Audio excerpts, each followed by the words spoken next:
میرے شوہر کو والدین کے انتقال کے بعد وارثیت میں کچھ زرعی زمین ملی تھی، اس لیے ڈاکٹر ہونے کے باوجود انہوں نے اس گاؤں میں رہائش اختیار کی جہاں پر زمینیں تھیں۔ وہیں پر وہ کلینک بھی کرنے لگے۔ اس طرح زمینوں کی دیکھ بھال کے ساتھ علاج بھی چلنے لگا۔ زمینوں سے کیونکہ ٹھیک ٹھاک آمدنی ہو رہی تھی، اس لیے وہ غریبوں کا علاج مفت کرتے تھے۔ وہ صرف ڈیروں اور زمینداروں سے پیسے لیتے تھے، سو اللہ نے ان پر اپنا خصوصی کرم کیا اور تھوڑے ہی دنوں میں ان کے علاج کی دھوم مچ گئی۔ ان کے ہاتھ میں اللہ نے شفا رکھی تھی، اس لیے ان کو دست شفا کا خطاب بھی ملا ہوا تھا۔ میرے شوہر کی رہائش اندرون سندھ کے ایک پسماندہ سے گاؤں میں تھی۔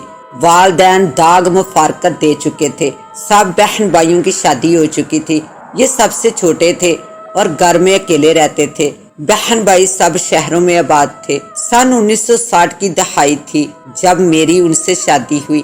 میں کراچی سے شادی ہو کے اس چھوٹے سے گاؤں میں گئی تھی جہاں بجلی کی سہولت بھی نہیں تھی۔ شروع میں تو بہت پریشانی ہوئی مگر پھر عادی ہو گئی۔ ویسے بھی میں یہاں زمیندار کی بیوی بن کر ٹھاٹھ سے رہ رہی تھی۔ جب ہمارے بچے ہوئے اور ان کی پڑھائی کا وقت آیا تو ہم قریبی شہر میں منتقل ہو گئے۔ شہر میں میرے شوہر کو ایک بہت پرانا مکان سستے داموں مل گیا، جس کی مرمت اور رنگ روگن کروا کے اپنی ضرورت کے مطابق رہنے کے قابل کر لیا گیا۔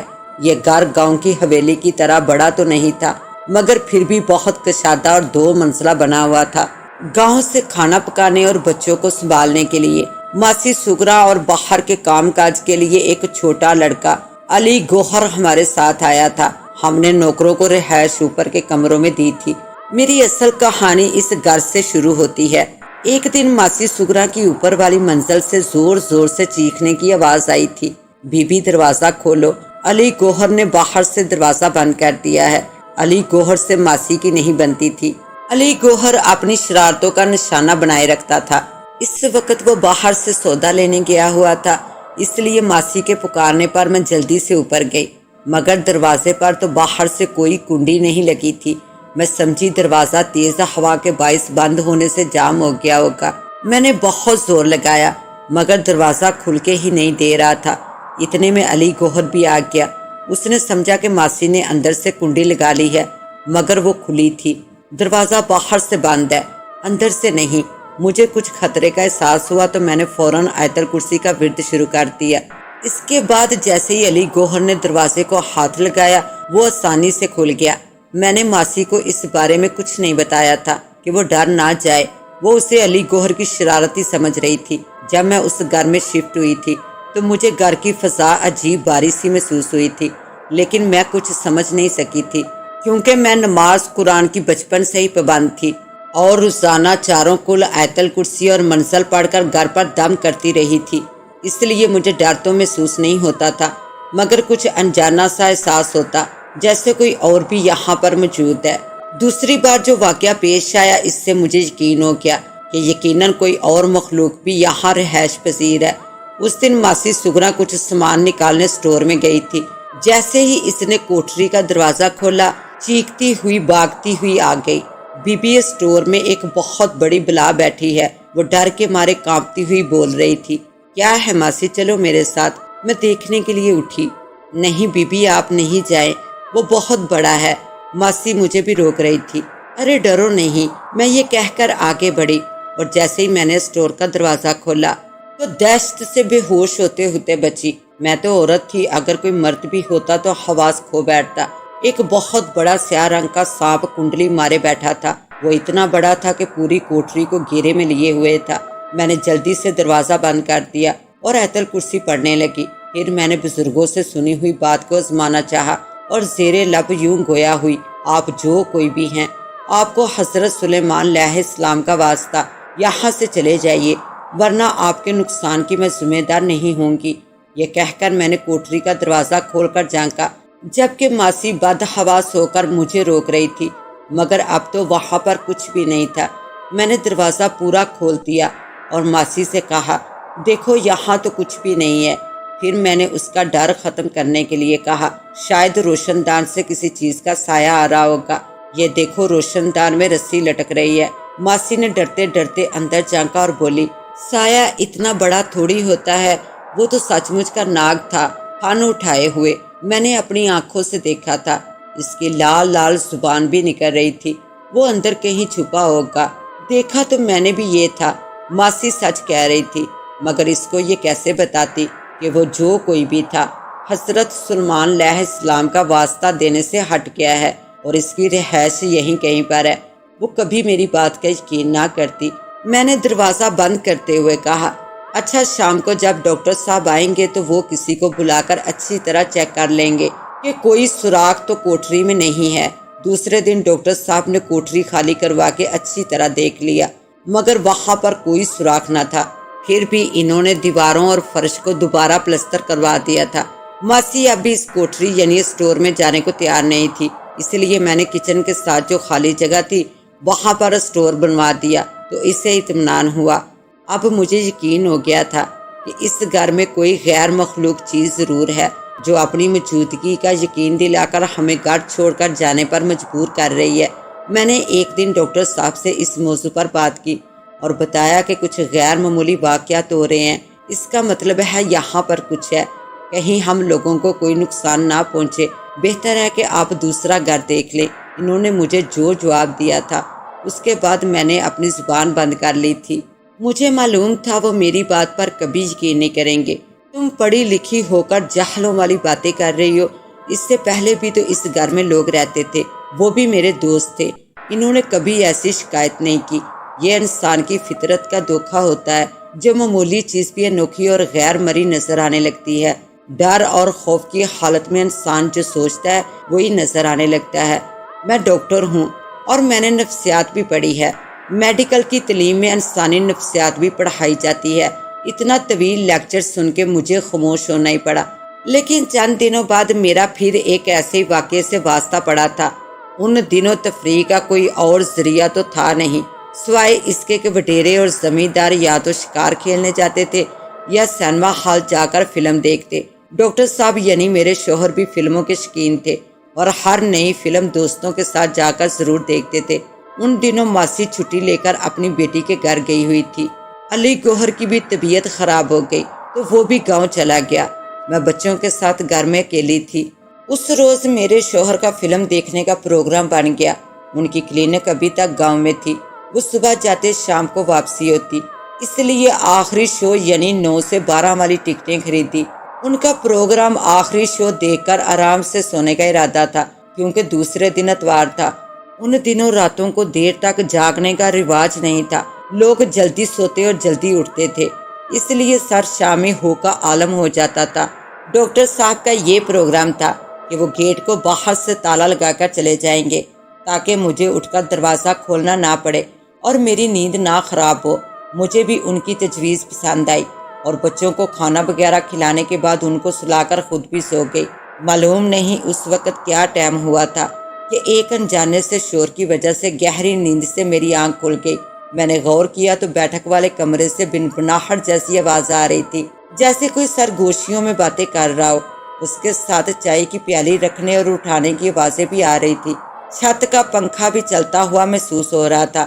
اس کا مطلب تھا میرے شوہر فلم دیکھ کر واپس آ گئے تھے اور خود ہی چائے بنا کر دوستوں کو پلا رہے تھے۔ مجھے اس لیے نہیں اٹھایا ہوگا کہ میری نیند نہ خراب ہو۔ میں مطمئن ہو گئی، مگر کچھ دیر بعد مجھے سخت پیاس محسوس ہوئی تو مجھے پانی پینے کے لیے اٹھنا پڑا۔ میں نے یوں ہی بیٹھک کی کھڑکیوں سے جھانکا تو مجھے حیرت کا زبردست جھٹکا لگا، کیونکہ کمرے میں اندھیرا ہو رہا تھا اور وہاں کوئی بھی نہ تھا، جبکہ سب آوازیں میں نے صاف طور پر سنی تھی۔ میں حیرت زدہ کھڑی تھی کہ گھر کا دروازہ کھلنے کی آواز آئی اور میرے شوہر آتے ہوئے نظر آئے۔ تم ابھی تک سوئی نہیں؟ مجھے وہاں کھڑا دیکھ کر انہوں نے پوچھا۔ میں سو ہی رہی تھی، پانی پینے کے لیے ابھی اٹھی ہوں۔ میں سمجھی شاید آپ اپنے دوستوں کو دروازے سے باہر تک چھوڑنے گئے ہوں گے، اس لیے میں نے پوچھا آپ کب آئے؟ کیا تھوڑی دیر پہلے بھی آئے تھے؟ نہیں تو مگر تم کیوں پوچھ رہی ہو؟ ڈاکٹر صاحب نے کچھ حیرت سے پوچھا تھا، اس لیے کہ مجھے بیٹھک سے باتوں کی آواز آ رہی تھی اور ایسا محسوس ہو رہا تھا جیسے آپ اپنے دوستوں کے ساتھ چائے پی رہے ہو۔ ارے نہیں بھائی، چائے تو میں باہر سے پی کر آیا ہوں، تم نے خواب دیکھا ہوگا۔ مجھے معلوم تھا میں کچھ بھی کر لوں میرے شوہر کبھی نہیں مانیں گے کہ میں نے ہوش و حواس خود اپنے کانوں سے وہ آوازیں سنی تھی، اس لیے میں خاموش ہو گئی تھی۔ اور ساتھ ہی میں نے یہ بھی سوچ لیا تھا کہ اس صورتحال کا مجھے اکیلے ہی مقابلہ کرنا ہے۔ اس دن میں اوپر کے پورشن میں کسی کام سے گئی تھی۔ ماسی سگرا بھی اوپر ہی تھی۔ وہ مجھ سے باتیں کرنے لگی۔ عصر کا وقت ہوا چاہتا تھا۔ اس نے کہا بی بی آپ نماز پڑھ لیں تو میں چائے بناتی ہوں۔ وہ یہ کہہ کر نیچے چلی گئی۔ میں ابھی اٹھنے کا ارادہ ہی کر رہی تھی کہ وہ پلنگ جس پر میں بیٹھی ہوئی تھی اچانک تیزی سے اوپر اٹھنا شروع ہو گیا۔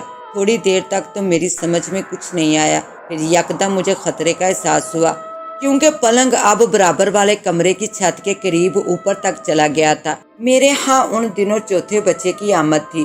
مجھے یہ خوف محسوس ہوا کہ اگر پلنگ تیزی سے نیچے گرتا ہے تو مجھے اور میرے ہونے والے بچے کو یقیناً نقصان پہنچے گا۔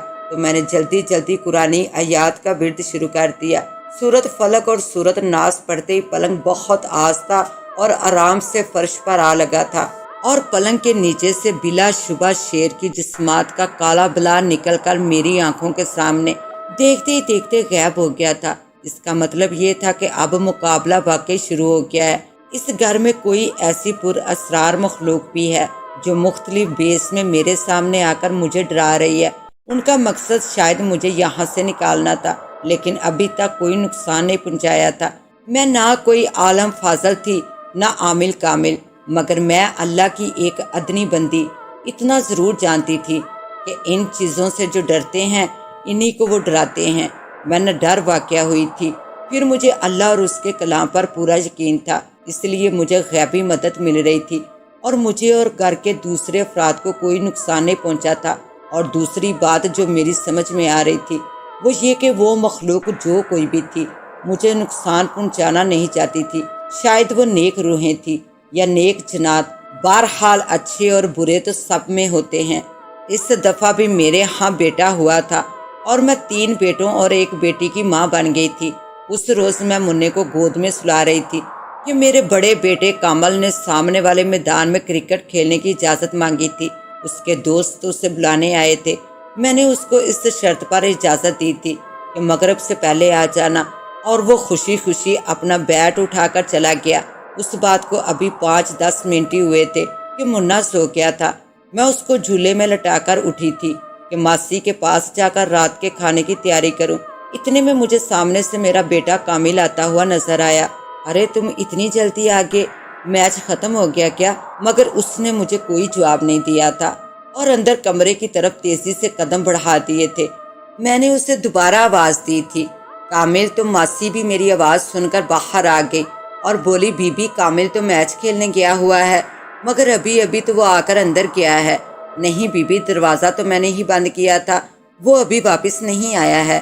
اچھا کہہ کر میں خاموش ہو گئی تھی، مگر میں نے خود اپنی آنکھوں سے کامل کو دیکھا تھا۔ میری آنکھیں دھوکہ نہیں کھا سکتی۔ میں اپنی تسلی کے لیے اندر کمرے میں گئی تھی، وہاں کوئی نہیں تھا۔ اب میرا شک یقین میں بدل گیا تھا کہ کوئی اور بھی اس گھر میں رہائش پذیر ہے۔ اس نے مجھے اپنی موجودگی کا یقین دلا دیا تھا۔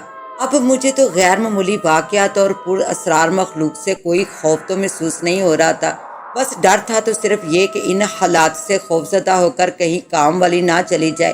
چھوٹے بچے کے ساتھ گھر کے کاموں میں مجھے بڑی مشکل ہو جاتی، مگر شاید وہ مخلوق بھی مجھے سمجھ گئی تھی کہ میں بھی اس کو نقصان پہنچانے کی کوشش نہیں کروں گی۔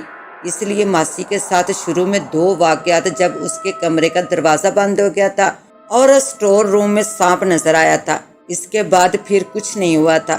اگر میں ان واقعات اور حالات سے ڈر کر اپنے شوہر کو مجبور کرتی کہ وہ کسی عامل یا بزرگ کو بلا کر گھر کو دکھائیں اور وہ ان کو بھگانے کی کوشش کرتے، تو شاید مجھ سے ان کی دشمنی پیدا ہو جاتی۔ مجھے ایک اندازہ ہو گیا تھا کہ وہ قوم جنات سے تھے اور اچھے تھے، اور پھر ایک دن یہ بات کھل کر میرے سامنے بھی آ گئی تھی۔ ماسی اور علی گوہر چھٹی لے کر گاؤں گئے ہوئے تھے۔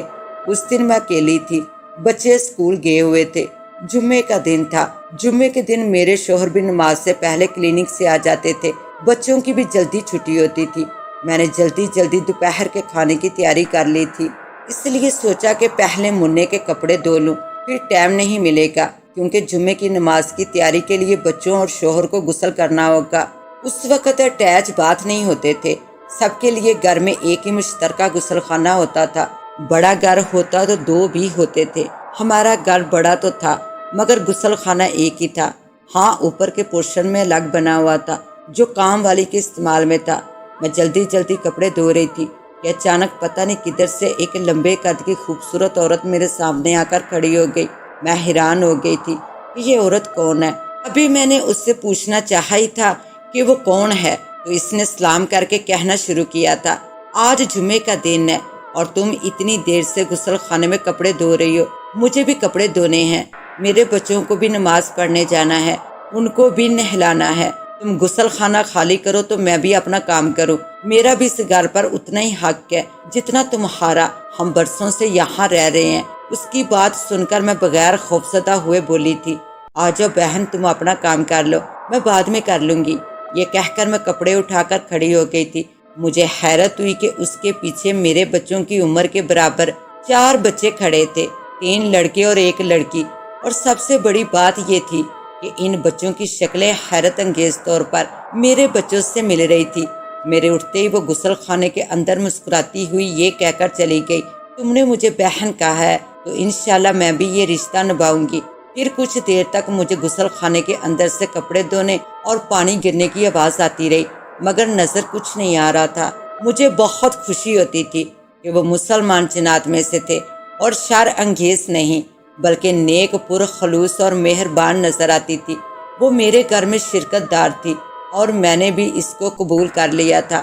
جب ڈاکٹر صاحب اور بچے جمعے کی نماز کے لیے مسجد چلے گئے تو میں نے دیکھا کہ میرے بیٹوں جیسے 2 بچے سفید کپڑے اور سر پر ٹوپی پہنے ہوئے ایک آدمی کے ساتھ آنگن کے دروازے سے باہر جا رہے ہیں۔ یقیناً وہ بھی نماز کے لیے جا رہے تھے، اور حیرت انگیز بات یہ تھی کہ اس آدمی کی شکل اور قد میرے شوہر سے بہت مل رہا تھا۔ وہ میری آنکھوں کے سامنے بند دروازے سے ہی باہر نکل گئے تھے۔ میں نے اب تک اپنی زندگی میں جتنے بھی عصیب جنات اور اثرات کے قصے سنے تھے وہ بہت خوفناک اور نقصان پہنچانے والے تھے، لیکن میرا واسطہ نہایت نیک اور بے زر جنات فیملی سے پڑا تھا، اس لیے میں بے فکر ہو گئی تھی۔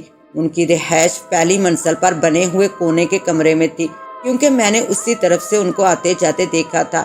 یہاں سب سے اہم بات یہ تھی کہ وہ سوائے میرے گھر کے کسی اور فرد کو نظر نہیں آتے تھے۔ اسی طرف سے اکثر مجھے کھانا پکانے کی خوشبو اور برتن وغیرہ دھونے کی آوازیں بھی محسوس ہوتی تھی۔ کبھی کبھی ماسی بھی کہتی، بی بی برابر والوں کے ہاں پتہ نہیں کیا پک رہا ہے، خوشبو بڑی اچھی آ رہی ہے۔ میرے بڑے بیٹے کامل نے بورڈ کے امتحان میں اول پوزیشن حاصل کی تو میں نے اپنے محلے پڑوسی اور دوستوں میں مٹھائی بانٹی۔ پھر مجھے خیال آیا کہ اپنی ندیدہ دوست جس کو میں نے بہن کہا تھا اس کو بھی اپنی خوشی میں شامل کروں، ان کو بھی مٹھائی کھلاؤں۔ میں نے اپنے بڑوں سے سنا تھا کہ جنات اخروٹ کی مٹھائی کھاتے ہیں، تو میں نے اپنے شہر کی سب سے بڑی اور بہترین مٹھائی کی دکان سے اخروٹ کی مٹھائی منگوائی اور ڈبہ لے جا کر اس کمرے کے دروازے کے سامنے رکھ دیا۔ وہ میری نظروں کے سامنے غائب ہو گیا اور میرے کانوں میں پرخلوص آواز آئی، بہت مبارک ہو۔ اسی روز شام کو میرے بیٹے کی میز پر ایک بہت خوبصورت اور قیمتی پین کا ڈبہ رکھا ہوا ملا۔ وہ بہت خوش ہوا اور پین کا ڈبہ لے کر میرے پاس آیا اور بولا، امی یہ پین آپ لائی ہیں، میں یہی پین لینا چاہتا تھا۔ میں سمجھ گئی کہ یہ تحفہ میری اس ندیدہ دوست نے دیا ہوگا۔ رکھ لو بیٹے، یہ میری دوست نے دیا ہے، میں نے مسکرا کر کہا تھا۔ امی جس نے بھی دیا ہے بہت خوبصورت ہے، مجھے بہت پسند آیا ہے، بہت بہت شکریہ۔ اس نے خوش ہوتے ہوئے شکریہ ادا کیا تھا۔ وہ سن 70 کا زمانہ تھا جب سندھ میں فسادات پھوٹ پڑے تھے، ادھر ادھر سے خبریں اچھی نہیں آ رہی تھی۔ ہم نے بڑے بچوں کو کراچی ننہال بھیج دیا تھا، ماسی بھی بہانہ بنا کے اپنے گاؤں واپس چلی گئی تھی اور علی گوہر نے بھی کام چھوڑ دیا تھا۔ میں چھوٹے بیٹے کے ساتھ گھر میں اکیلی رہ گئی تھی۔ میرے شوہر صبح کلینک چلے جاتے تو میں سارا دن گھر میں اکیلی ہوتی۔ صبح جاتے وقت وہ اپنے سامنے گھر کے گیٹ میں اندر سے تالا لگواتے اور جب تک میں گیٹ میں تالا ڈال کر کمرے کا دروازہ بھی بند نہ کر لیتی وہ کھڑے رہتے۔ مجھے گزشتہ 2-3 روز سے گھر کے سامنے موجود کھیل کے میدان میں ایک مشکوک سا لڑکا بیٹھا ہوا نظر آ رہا تھا۔ وہ پتہ نہیں کب آ کے دیوار پر بیٹھ جاتا اور جب میرے شوہر گاڑی سٹارٹ کر لیتے تو وہ واپس چلا جاتا۔ ایسا کئی دنوں سے ہو رہا تھا۔ مجھے ایک دن یہ خیال آیا کہ شاید میرے شوہر کے آنے جانے کے اوقات کو نوٹ کر رہا ہے، اور پھر میرا یہ اندیشہ صحیح ثابت ہوا۔ اس دن میرے شوہر نے جیسے ہی گاڑی سٹارٹ کی تو میں ان کو خدا حافظ کہہ کر اندر آ کر گیٹ بند کرنے لگی۔ اس دن ان کو جانے کی کچھ جلدی تھی، شاید اس لیے گیٹ بند کروانے سے پہلے ہی چلے گئے، ورنہ جب تک میں گیٹ میں تالا نہ ڈالتی وہ کھڑے رہتے۔ جیسے ہی انہوں نے گاڑی آگے بڑھائی، وہ لڑکا پھرتی سے دیوار کو کود کر میرے گیٹ کے پاس آ گیا اور تیزی سے گیٹ کے درمیان اپنا ہاتھ ڈال دیا۔ اب میں اندر سے گیٹ بند کرنا چاہ رہی تھی اور وہ باہر سے دھکا لگا کر کھولنا چاہ رہا تھا۔ اس کا ہاتھ گیٹ کے درمیان پھنسا ہوا تھا، اس لیے میں بند نہیں کر پا رہی تھی۔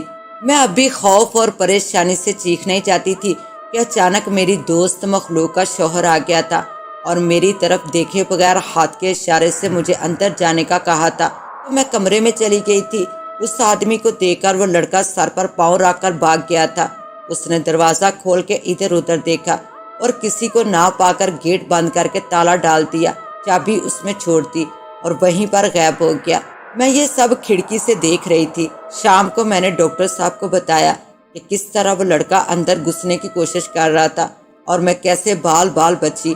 یہ قصہ گول کر گئی کیونکہ میں اپنی دوست مخلوق کا راز کھولنا نہیں چاہتی تھی۔ مجھے ڈر تھا کہ میرے شوہر کچھ الٹا سیدھا نہ بول دے جس سے وہ مخلوق ناراض ہو جائے، کیونکہ عموماً لوگ ایسی باتوں پر یقین نہیں کرتے اور خاص طور سے مرد تو جنات اور جادو وغیرہ کو مانتے ہی نہیں۔ حالانکہ یہ دونوں چیزیں قرآن سے ثابت ہے، مگر پڑھے لکھے ہونے کے باوجود لوگوں کا کہنا ہے اس زمانے میں ایسا نہیں ہوتا۔ میں تو ان کو مانتی تھی اور میرا ذاتی تجربہ بھی ہو رہا تھا۔ اس واقعے کے بعد میرے شوہر نے مجھے بھی کراچی میرے والدین کے پاس بھیجنے کا فیصلہ کیا، کیونکہ یہاں میرے اکیلے رہنے میں خطرہ تھا۔ اس دن میں نے جلدی میں اپنا مختصر ضروری اور قیمتی سامان باندھا، کیونکہ میرے شوہر نے کسی کو بتائے بغیر مجھے کراچی بھیجنے کا فیصلہ کر لیا تھا۔ وہ مجھے اسٹیشن پر ویٹنگ روم میں بٹھا کر ٹکٹ خریدنے چلے گئے تھے۔ میں اکیلی بچے کے ساتھ بیٹھی تھی کہ پتہ نہیں کہاں سے ایک مشکوک سا آدمی ویٹنگ روم میں آ کر بیٹھ گیا تھا اور میری طرف غور سے دیکھنے لگا تھا۔ حالانکہ یہ لیڈیز ویٹنگ روم تھا۔ میں ڈر کے مارے خاموش تھی۔ میں سوچ رہی تھی کہ میں غیر انسانی وجود سے میں کبھی نہیں ڈری، اور اس انسان جو اشرف المخلوقات کہلاتا ہے اس سے مجھے کیوں ڈر لگ رہا ہے۔ میں قرآنی دعاؤں کا زیر لب ورد کرنے لگی۔ اسی وقت ایک اور فیملی جو ایک مرد عورت اور ایک چھوٹے بچے پر مشتمل تھی ویٹنگ روم میں آ کر میرے پاس بیٹھ گئی۔ وہ عورت سیاہ رنگ کا ٹوپی والا برقع پہنے ہوئے تھی اور کافی لمبی تھی۔ مرد نے بھی سفید کرتا اور سر پر سیاہ عمامہ پہنا ہوا تھا۔ اس کا قد بھی کچھ غیر معمولی لمبا تھا۔ وہ اس عورت کو بٹھا کر باہر چلا گیا تو وہ آدمی جو تھوڑی دیر پہلے آ کے بیٹھا تھا باہر نکل گیا تو میں نے اطمینان کا سانس لیا تھا۔ اتنے میں میرے شوہر بھی ٹکٹ لے کر آگے تھے۔ ٹرین بھی آ چکی تھی۔ انہوں نے مجھے ٹرین میں بٹھایا اور کچھ ہدایتیں دے کر کہا بہت جلد وہ یہاں سے سب کچھ بیچ کر کراچی منتقل ہو جائیں گے۔ اتنے میں وہ برقع پوش عورت اور اس کے ساتھ جو مرد تھا وہ بھی پلیٹ فارم پر آ کر کھڑے ہو گئے تھے۔ شاید وہ اپنا مطلوبہ ڈبہ دیکھ رہے تھے۔ اسی اثنا میں انجن نے وسل دی اور ٹرین چل پڑی۔ میرے شوہر خدا حافظ کہہ کر جانے کے لیے پلٹ گئے۔ تب بھی وہ فیملی وہیں پلیٹ فارم پر کھڑی تھی۔ بس اچانک ہی مجھے خیال آیا تھا کہ وہ مسافر میرے گھر کے ندیدہ رہائشی تھے جو مجھے چھوڑنے آئے تھے۔ عین اسی وقت میرے کانوں میں بہت قریب سے آواز آئی تھی، خدا حافظ فی امان اللہ۔ یقیناً یہ وہی تھی، میری ندیدہ دوست ہمدرد اور بہن۔ تبھی مجھے یاد آیا تھا کہ اس نے کہا تھا تم نے بہن کہا ہے تو میں بھی یہ رشتہ نبھاؤں گی۔ سو وہ نبھا رہی تھی۔ اس نے مجھے اکیلا نہیں چھوڑا تھا۔ شہر میں فسادات کی وجہ سے خطرات منڈلا رہے تھے۔ لسانی جھگڑے کی آڑ میں بہت سی دشمنیاں پیدا ہو رہی تھی اور کچھ لوگ اس کا ناجائز فائدہ اٹھا رہے تھے۔ ایسے میں اس نے میرا بہت ساتھ دیا تھا۔ اس پر اسرار قصے میں کہیں بھی ڈر اور خوف والی بات نہیں ہے۔ گویا میں خوش قسمت ہوں کہ غیر انسانی مخلوق جنات نے میرے ساتھ محبت کا سلوک رکھا۔ اس واقعے کو بہت ایک لمبا عرصہ گزر گیا ہے۔ میری زندگی میں پیش آنے والا یہ انوکھا اور یادگار واقعہ ہے۔ اب ہمیں سندھ کا علاقہ چھوڑے ہوئے اور کراچی میں رہتے ہوئے برسوں بیت گئے ہیں۔ میں نانی اور دادی کے عہدے پر فائز ہو چکی ہوں۔ میرے شوہر کا بھی انتقال ہو چکا ہے، لیکن اس تمام عرصے میں میرے ساتھ اور میرے بچوں کے ساتھ پھر کوئی پر اسرار واقعہ پیش نہیں آیا۔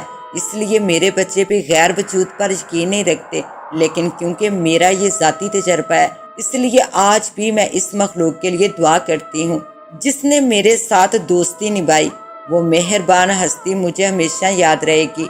اس کے ساتھ ہی اب مجھے دیں اجازت، ملتے ہیں انشاءاللہ ایک نیو کہانی کے ساتھ، تب تک کے لیے اللہ نگہبان۔